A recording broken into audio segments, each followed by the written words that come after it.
Hello children, good afternoon. I think you must have enjoyed the fun they had lesson, right?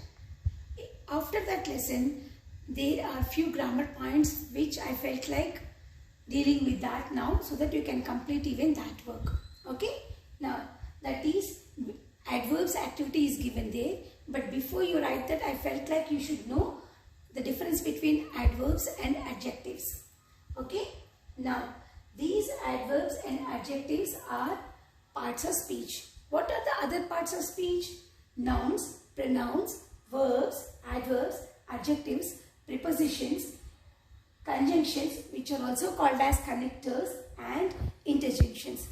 All these things you are learning from almost from your first class onwards, right? Okay, now let us deal with what are adjectives. Now these adjectives are going to describe or modify the nouns and even pronouns also in some cases. So let us take the example of shoes now as nouns. Now here are few examples. His shoes are red. Shoes is the noun, as we have already told. Red is adjective. And there are 3 shoes.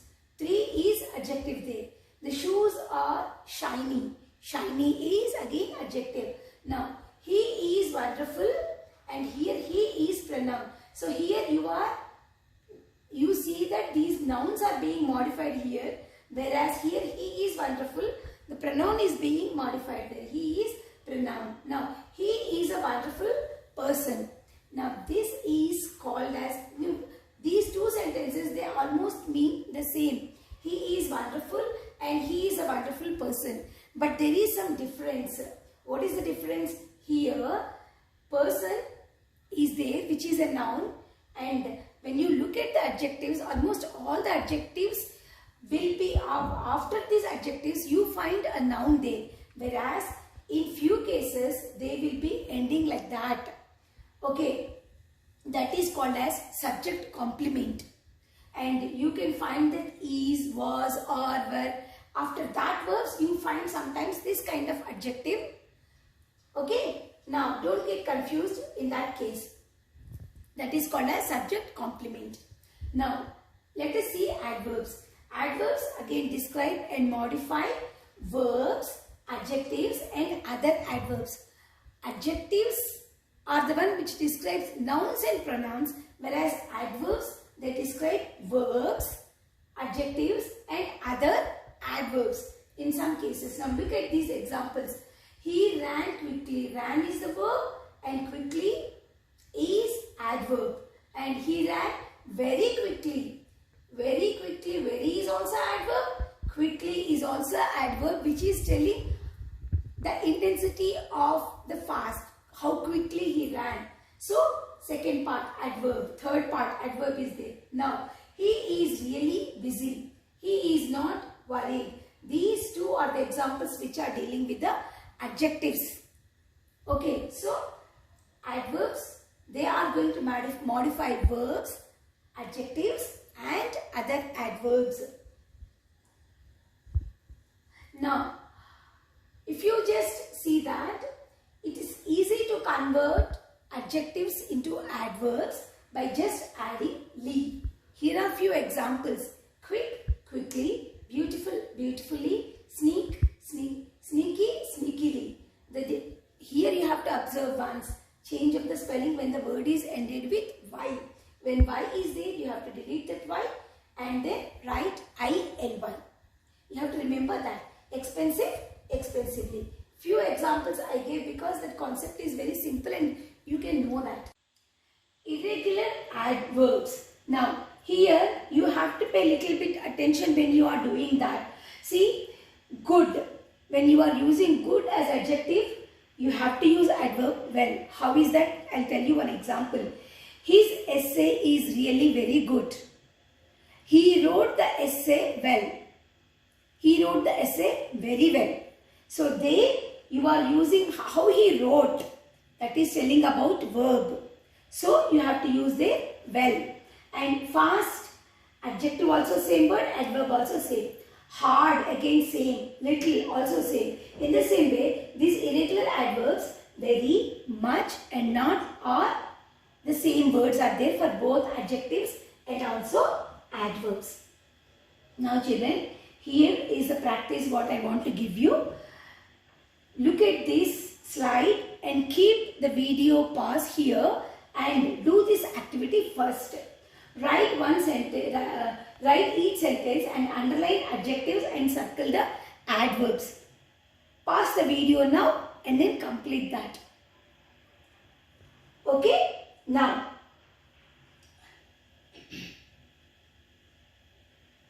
here are the answers. Check your answers and see whether you understood the concept clearly or not. If there is any doubt, go back and see that one more time. Now, we will go back to the lesson, the fun they had. In that lesson, you do find many adverbs like awfully, sorrowfully, completely, loftily, carefully, differently, quickly and nonchalantly. I gave one example. So I want all of you to go back and read the lesson and identify all the adverbs whichever are mentioned here. Pause the video here, go back and see entire textbook and underline those. Okay, now here are the answers. Check whether you did or not. If you have missed anything, go through that and correct it properly. Okay? Now, here are again few, those adverbs are given here. I want all of you to fill in the blanks here. This is there in your textbook and I don't want you to open your textbook. See that and write in your notebooks. Pause the video and do the work now.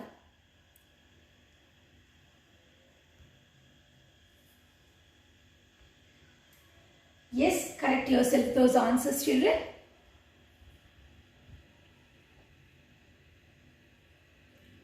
Now, I already told you that if any adverb is ending with Y, you have to delete that Y and ILY should be added there to make that adverb.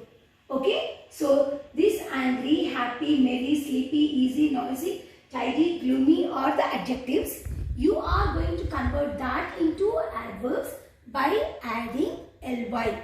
Here as they are all ending with y, ILY. Come on, do that. Pause the video.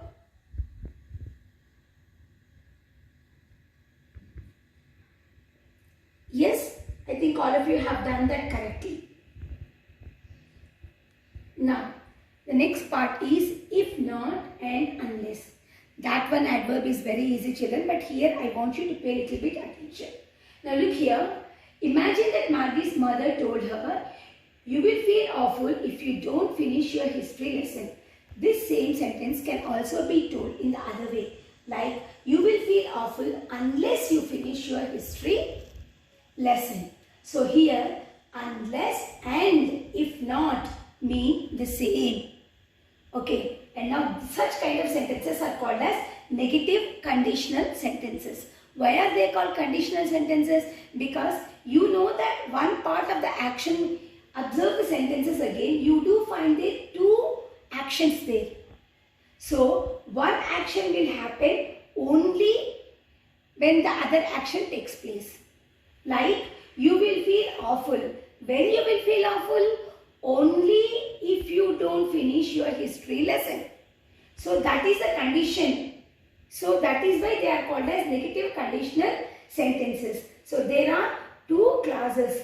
Now, I just wrote those sentences again so that you can understand that in a better way. You will feel awful if you don't finish your history lesson. Here, you will feel awful is one clause. And if you don't finish your history lesson is another clause. Now, you will feel awful is giving you complete meaning. It is not dependent on any other clause for completion of the meaning. So, that is considered as main clause. And if you don't finish your history lesson is depending on the other clause. If somebody tells you, if you don't finish your history lesson, what happens? Question mark. It is incomplete. It is depending, this clause is depending on this first part to get the complete meaning. Again, same thing even in the second case also. You will feel awful when, unless you finish your history lesson. Okay, so, and these two sentences can also be written in this way. If you don't finish your history lesson, you will feel awful. Unless you finish your history lesson, you will feel awful. Two classes are there. One is main class, one is dependent class. Okay. Now, when you observe these sentences, okay, let us go back and we will see that sentences. Now, if you observe this, in if class, don't finish, and in unless class, finish. Both are there in present tense. Now, in the other class, main class, you will feel awful, you will feel awful. It is future tense. Okay. So, in if class, if there is present tense, in the other class, you are going to use future tense, will or shall, depending upon that. If I and we are there, you will be writing shall. Remaining all you will be writing will. Okay. So, present tense and future tense. In if class and even in unless class, if there is present tense, in the other class, you will find future tense. Observe in these three sentences, whatever I told, are they or not. Now, there won't be any books left unless we preserve them. Won't, will not, future tense. In unless class, present tense. You won't learn, will not learn, don't, present tense. Tommy will have an accident, will have future tense.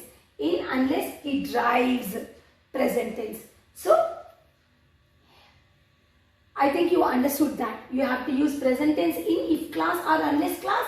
In the other class, you have to use the main class. You are going to use future tense. Now, here, complete the following conditional sentences. Use the correct form of verb. So, here all if clauses are given there. And if I don't go, present tense. If you don't telephone, present tense. Unless you promise, present tense. If she doesn't play, present tense. Unless that little bird flies, present tense. So, all if and unless classes I gave, and here you are supposed to write main class which will fit that and use future tense in that. Will or shall, depending upon that. Okay children, thank you. I think you understood that.